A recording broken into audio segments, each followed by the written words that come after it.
Assalamualaikum warahmatullahi wabarakatuh. Kembali lagi bersama kami kelompok 12 dalam mata kuliah ekonomi moneter. Pada video kali ini kami akan membahas 3 krisis yang telah terjadi di Indonesia. Ada krisis tahun 1997-1998, krisis mortgage, dan krisis COVID-19. Penasaran? Yuk, cek videonya. Yang pertama ada krisis moneter tahun 1997-1998. Krisis moneter 1997-1998 adalah periode persoalan ekonomi Indonesia. Krisis ini dimulai pada bulan Juli 1997 di Thailand, ketika Thailand mendeklarasikan ketidakmampuan untuk membayar utang luar negerinya, yang kemudian menyebar ke berbagai negara di Asia, termasuk Indonesia. Krisis ini terjadi karena krisis finansial Asia 1997-1998, inflasi rupiah, dan peningkatan harga bahan makanan. Pada saat itu, Indonesia paling terpuruk dan paling sangat sulit, dan paling sangat susah pulih. Saat krisis moneter menghantam, Indonesia mengalami kekeringan buruk dalam 50 tahun terakhir, yang menyebabkan gagal panen dan melonjaknya harga-harga pangan. Penyebab krisis moneter tahun 1997-1998. Krisis keuangan Asia pada tahun 1997 merupakan periode krisis keuangan yang menerpa hampir seluruh Asia Tenggara dan menimbulkan kepanikan bahkan ekonomi dunia. Penyebab utama krisis ini sangat kompleks dan masih sangat diperdebatkan. Krisis keuangan Asia 1997 juga dikenal sebagai krisis finansial Asia, yang merupakan rangkaian kejadian ekonomi yang dimulai di Thailand pada bulan Juli 1997 dan kemudian menyebar ke negara-negara lain di Asia Timur, termasuk Indonesia, Malaysia, Filipina, Taiwan, Singapura, dan Korea Selatan. Krisis ini memiliki dampak yang signifikan terhadap stabilitas ekonomi dan keuangan di wilayah tersebut. Beberapa faktor yang berkontribusi pada krisis keuangan Asia 1997 ini meliputi yang pertama merosotnya nilai tukar mata uang lokal terhadap dolar. Kelemahan mata uang lokal ini, seperti nilai mata uang rupiah terhadap dolar Amerika Serikat, dapat mengakibatkan peningkatan biaya impor dan utang luar negeri yang pada gilirannya dapat memberikan tekanan pada ekonomi. Depresiasi tiba-tiba nilai tukar rupiah adalah salah satu penyebab pemicu utama krisis di Indonesia. Kedua, akumulasi utang luar negeri swasta. Banyak perusahaan dan bank di negara-negara yang terkena dampak krisis mengambil utang dalam mata uang asing. Ketika nilai tukar mata uang lokal merosot, biaya untuk membayar utang ini meningkat secara signifikan, yang menyebabkan beban keuangan tidak terkendali. Ketiga, kesalahan pemerintah dalam sistem perbankan. Beberapa negara menghadapi masalah dalam pengawasan dan regulasi sektor perbankan mereka. Kebijakan yang buruk dan kurangnya transparansi dalam sistem perbankan dapat menyebabkan masalah keuangan dan menurunkan kepercayaan investor. Yang keempat, sebuah spekulasi terhadap dolar Amerika Serikat. Spekulasi pasar terhadap mata uang dapat memicu tekanan lebih lanjut pada nilai tukar dan menimbulkan volatilitas ekonomi. Spekulasi yang besar terhadap devaluasi mata uang regional dapat memperburuk masalah keuangan. Kebanyakan negara-negara Asia Tenggara menerima arus uang yang besar dan mengalami lonjakan harga aset yang menyebabkan bubur hot money atau kebijakan spekulan yang salah. Yang kelima, ketidakpastian ekonomi atau ketidakseimbangan ekonomi. Ketidakseimbangan ekonomi ini yang merupakan dalam sektor ekonomi juga menjadi penyebab utama krisis. Banyak negara di Asia Timur mengalami pertumbuhan ekonomi yang tinggi, tetapi pertumbuhan ini tidak diimbangi dengan upaya peningkatan daya saing ekspor atau pengelolaan defisit neraca perdagangan yang lebih baik. Seiring waktu, defisit perdagangan semakin meningkat dan neraca pembayaran semakin memburuk. Dan terakhir, musim nasional seperti kegagalan panen padi, hama, kebakaran hutan dan peristiwa perubahan. Nah, musibah nasional ini merupakan musibah alam dan kejadian sosial yang seperti kegagalan panen, hama, kebakaran hutan, dan kerusuhan yang dapat merusak distribusi dan produksi, serta menciptakan ketidakpastian yang dapat mempengaruhi investasi dan kepercayaan pelaku pasar. Selain dari penyebab yang sudah saya sebutkan, terdapat penyebab krisis moneter 1997 atau 1998 yang kombinasi dari faktor internal dan eksternal khusus dari negara Indonesia. Antara lain, yang pertama dari faktor internal yang menyebabkan krisis ekonomi tahun 1997-1998 ini. Yang pertama, lemahnya sistem keuangan nasional. Lembaga keuangan, khususnya perbankan dan pasar modal, merupakan salah satu saluran penting pemasukan modal asing ke dalam negeri. Namun, sistem keuangan nasional Indonesia saat ini masih lemah dan rentan terhadap spekulasi. Yang kedua, kebijakan pemerintah yang tidak transparan. Pemerintah Indonesia itu menerapkan kebijakan ekonomi yang tidak transparan dan cenderung menguntungkan kelompok asing. Hal ini menyebabkan ketidakpercayaan investor asing terhadap perekonomian Indonesia. Yang ketiga, korupsi. Korupsi yang merajalela di Indonesia juga menjadi salah satu faktor yang memperburuk krisis ekonomi. Korupsi menyebabkan berkurangnya kepercayaan investor terhadap perekonomian Indonesia. Selain dari faktor internal, ada faktor eksternal. Faktor eksternal yang menyebabkan krisis ekonomi yang terjadi di Indonesia pada tahun 1997-1998 antara lain, yang pertama, arus modal asing yang keluar. Pada tahun 1997, terjadi arus modal asing yang keluar dari negara-negara Asia, termasuk Indonesia. Hal ini disebabkan oleh berbagai faktor, seperti krisis ekonomi di Thailand, spekulasi di pasar keuangan, dan ketidakpastian ekonomi global. Yang kedua, perbedaan suku bunga. Pada saat itu, suku bunga di Amerika Serikat relatif lebih tinggi daripada suku bunga di Indonesia. Hal ini menyebabkan investor asing menarik dananya dari Indonesia untuk berinvestasi di Amerika Serikat. Pada akhirnya, kombinasi dari faktor-faktor ini menciptakan lingkungan ekonomi yang rapuh di Asia Timur dan krisis finansial pun menyebar dengan cepat ke negara-negara lain dalam wilayah tersebut. Dampaknya termasuk depresiasi mata uang, krisis perbankan, penurunan pertumbuhan ekonomi, dan kesulitan pembayaran utang yang memerlukan intervensi besar-besaran dari lembaga keuangan internasional seperti Dana Moneter Internasional atau International Monetary Fund (IMF). Dampak krisis keuangan Asia 1997 terjadi dan terasa di berbagai negara, termasuk Indonesia. Krisis ini menyebabkan hilang kepercayaan di pasar Asia dan membuang mata-mata uang dan aset-aset Asia secepat mungkin. Selain itu, krisis ini juga berdampak signifikan dan menyeluruh terhadap sistem politik dan keadilan sosial di Indonesia. Dampak krisis moneter pada tahun 1997-1998.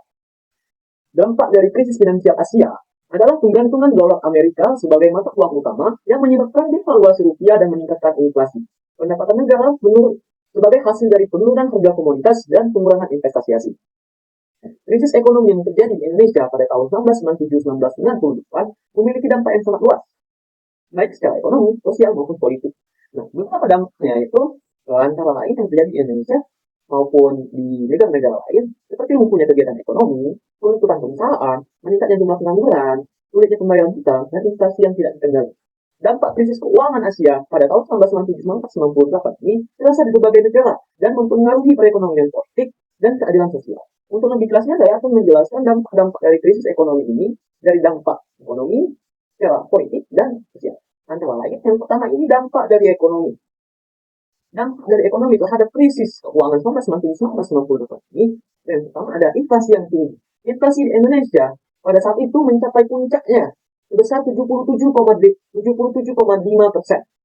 pada bulan September 1998. Yang kedua, pengangguran yang meningkat. Krisis ini menyebabkan lumpuhnya kegiatan ekonomi, meningkatnya jumlah perusahaan yang tutup, dan peningkatan jumlah pekerja yang menganggur. Penganggur di Indonesia pun meningkat dari 5,5% pada tahun 1997 menjadi 20,6% pada tahun 1998. Yang ketiga, PHK, hubungan kerja. PHK terjadi secara massal di berbagai sektor industri, termasuk sektor manufaktur, sektor jasa, dan sektor perdagangan.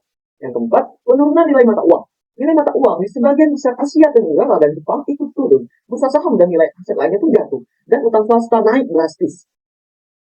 Dalam negara Indonesia, nilai tukar rupiah terhadap dolar Amerika pun anjlok. Dari yang semulanya itu Rp2.500 per dolar pada bulan Juli 1997, langsung naik menjadi Rp16.000 per dolar pada bulan Desember 1997. Yang kelima, penurunan pertumbuhan ekonomi. Krisis ini menyebabkan penurunan pertumbuhan ekonomi di banyak negara, seperti Indonesia yang mengalami penurunan pendapatan domestik bruto atau PDB sebesar 6,2% pada tahun 1998.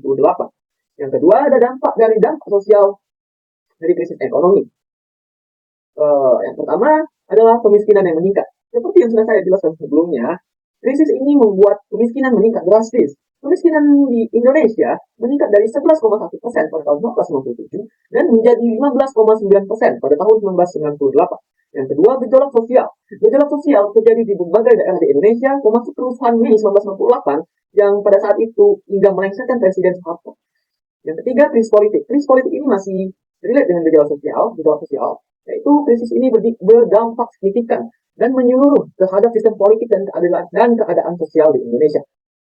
Pergantian pemerintahan Indonesia dari Presiden Soeharto ke Presiden Yusuf Habibie pada 21 Mei 1998 merupakan bagian yang tak terpisahkan dari rangkaian krisis ekonomi dan politik seluruh Asia Pasifik.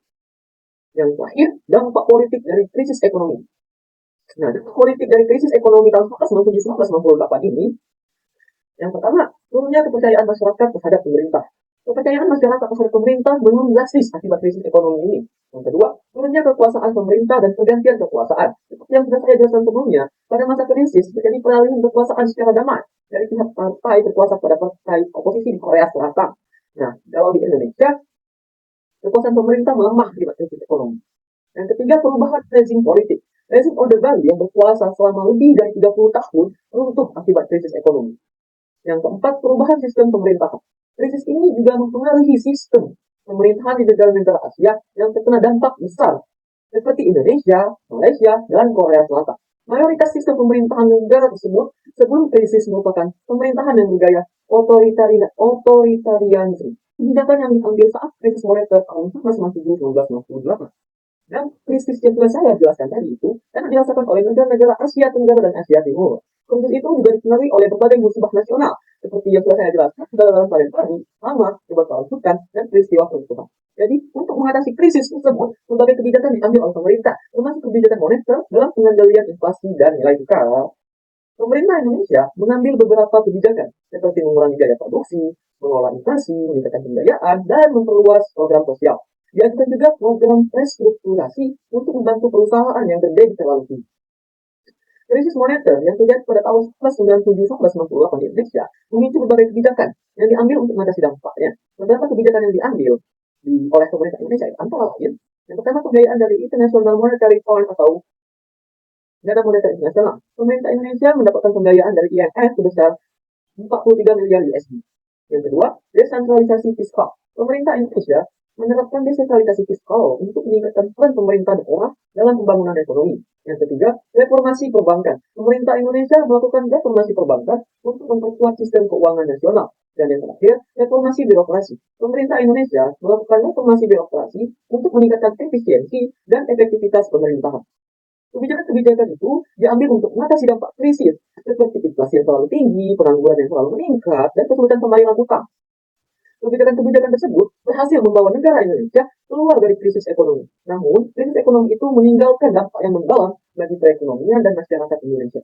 Pada krisis keuangan Asia 1997-1998, pemerintah mengambil berbagai kebijakan untuk mengatasi dampaknya. Dalam menangani krisis finansial Asia ini, beberapa kebijakan yang diambil oleh beberapa pemerintah di banyaknya negara antara lain, yang pertama ada intervensi bank sentral. Bank sentral di negara-negara yang terkena dampak melakukan intervensi pasar valuta asing untuk menjaga stabilitas mata uang. Mereka menggunakan cadangan devisa untuk mempertahankan atau menguatkan nilai tukar mata uang mereka. Yang kedua, bailout dan rencana stabilisasi. Beberapa negara mengimplementasikan program bailout untuk menyelamatkan bank-bank yang terkena dampak krisis. Mereka juga mengadopsi rencana stabilisasi ekonomi jangka panjang untuk memulihkan kepercayaan investor dan mengurangi tekanan pada sistem keuangan. Yang ketiga, reformasi struktural. Negara-negara yang terdampak melakukan reformasi struktural berfokus pada perbaikan sektor perbankan, peningkatan transparansi dan akuntabilitas, serta perbaikan regulasi dan pengawasan keuangan. Yang keempat, diversifikasi ekonomi. Negara-negara yang terkena dampak krisis ini mulai memperkuat sektor ekonomi lain selain sektor keuangan, seperti industri manufaktur, industri pariwisata, dan teknologi informasi. Tujuan diversifikasi ekonomi ini adalah untuk mengurangi ketergantungan mereka pada modal asing dan mendorong pertumbuhan ekonomi yang lebih berkelanjutan. Yang kelima, intervensi mata uang. Pemerintah Thailand, salah satu contohnya, mengembangkan mata uang baru untuk merangsang pendapatan ekspor. Namun, strategi ini terbukti tidak berhasil dan menimbulkan efek penularan ke negara Asia lainnya. Yang keenam, kerjasama ASEAN. Menteri Luar Negeri ASEAN mengeluarkan deklarasi bersama yang meminta penguatan kerja sama ASEAN untuk mempertahankan dan mengutamakan kepentingan ASEAN di bidang ekonomi. Ketujuh, penerimaan bantuan IMF. Beberapa negara seperti Indonesia yang sudah saya jelaskan menerima bantuan dari Dana Moneter Internasional untuk mengatasi krisis ekonomi 1997-1998 ini. Yang kedelapan, peralihan kekuasaan. Terjadi peralihan kekuasaan secara damai dari pihak partai berkuasa pada partai oposisi di Korea Selatan. Yang kesembilan, reformasi ekonomi. Negara-negara yang terkena dampak krisis seperti Indonesia, Malaysia, dan Korea Selatan melakukan reformasi ekonomi dan politik, termasuk menerapkan demokrasi dalam sistem pemerintahan. Kebijakan-kebijakan ini diambil untuk mengatasi dampak krisis keuangan yang melanda Asia pada periode tersebut. Dan meskipun demikian, dampak dari kebijakan tersebut beragam di setiap negara yang terkena dampak krisis. Yang pada akhirnya, krisis tahun 1997-1998 memberikan pelajaran yang sangat berharga bagi negara-negara di Asia karena tentang pentingnya untuk menjaga stabilitas keuangan, mengelola risiko, dan menerapkan kebijakan ekonomi yang seimbang dan berkelanjutan. Sejarah krisis subprime mortgage tahun 2008. Krisis subprime mortgage tahun 2007 sampai 2010 berasal dari ekspansi kredit hipotek sebelumnya, termasuk pada peminjam yang sebelumnya mengalami kesulitan mendapatkan hipotek yang berkontribusi dan difasilitasi oleh kenaikan harga rumah yang pesat. Subprime mortgage adalah istilah untuk kredit perumahan yang diberikan pada debitur dengan riwayat kredit yang berisiko tinggi. Subprime mortgage tidak mengacu kepada suku bunga, melainkan nilai kredit dari individu yang mengambil KPR tersebut. Krisis tahun 2008 dilatar belakangi oleh upaya The Fed selaku Bank Sentral Amerika Serikat dalam memperlakukan kebijakan moneter seperti tingkat suku bunga dan standar peminjaman yang rendah. Kebijakan tersebut bermaksud untuk mengatasi dampak dari fenomena dot-com bubble, serangkaian skandal akuntansi perusahaan, hingga serangan teroris Alhasil, suku bunga The Fed yang semula 6,1% pada Mei 2000 turun menjadi 1% pada Juni 2023. Namun, suku bunga berkaitan dengan subprime mortgage bergantung pada 4 faktor. Faktor-faktor diantaranya skor kredit, ukuran uang muka, jumlah tunggakan pembayaran yang terlambat pada laporan kredit peminjaman, dan jenis tunggakan yang ditemukan pada laporan. Penyaluran subprime mortgage di Amerika Serikat mengalami peningkatan pesat sebesar US dollar 200 miliar pada tahun 2002 hingga US dollar 500 miliar di tahun 2005. Jumlah relatif kecil dibandingkan keseluruhan kerugian yang akhirnya dialami oleh perekonomian secara keseluruhan. Adapun penyebabnya di mana terjadi karena dalam beberapa tahun terakhir cukup banyak kredit perumahan Amerika Serikat yang sangat berisiko. Dalam artian kredit perumahan tersebut diberikan kepada rumah tangga yang berpenghasilan rendah dan juga tanpa uang muka yang lebih parahnya lagi rumah tangga tersebut mempunyai catatan kredit bermasalah. Dampak krisis moneter 2008 ke Indonesia. Yang pertama ada penurunan IHSG. Krisis moneter tahun 2008 menyebabkan dana-dana asing keluar dan menyebabkan indeks harga gabungan merosot tajam. Yang kedua ada tekanan di pasar obligasi. Krisis moneter tahun 2008 juga menyebabkan kinerja pasar obligasi melemah dan mencapai puncaknya pada Oktober dengan harga rata-rata terkoreksi hingga 27,4%. Selain itu, harga surat utang di Indonesia juga menurun drastis. 3. Krisis likuiditas pada perbankan. Sektor perbankan merupakan titik rawan ketika terjadi krisis. Mereka mengalami krisis finansial terutama pada likuiditas. Bank BUMN masih cukup beruntung karena pemerintah menginjeksikan 12 triliun dana ke 3 lembaga keuangan milik negara tersebut. Namun, bank-bank swasta menengah dan kecil memilih likuiditas terbatas mengalami kesulitan pada krisis moneter 2008. Mereka hanya mengandalkan pinjaman di pasar uang antar bank. Keadaan likuiditas yang ketat membuatnya sulit, sedangkan bank besar memilih menjaga likuiditas. Jika pemerintah mengatasi krisis moneter tahun 2008 ini, di mana yang pertama itu ada pemerintah telah mengeluarkan peraturan pemerintah pengganti undang-undang pada Oktober 2008 dan dijabarkan sebagai berikut. Perpu nomor 2 tahun 2008 untuk memperketat fungsi leader of the last resort Bank Indonesia dengan memperluas aset yang bisa dijadikan agunan oleh bank untuk mendapatkan pinjaman. Yang kedua, Perpu 3 tahun 2008 untuk memperkuat peran LPS di masa krisis. Yang ketiga, Perpu nomor 4 tahun 2008 tentang jaring pengaman sistem keuangan atau yang disingkat dengan JPSK, menetapkan mekanisme, tata cara, dan koordinasi antar lembaga untuk mencegah serta menangani krisis.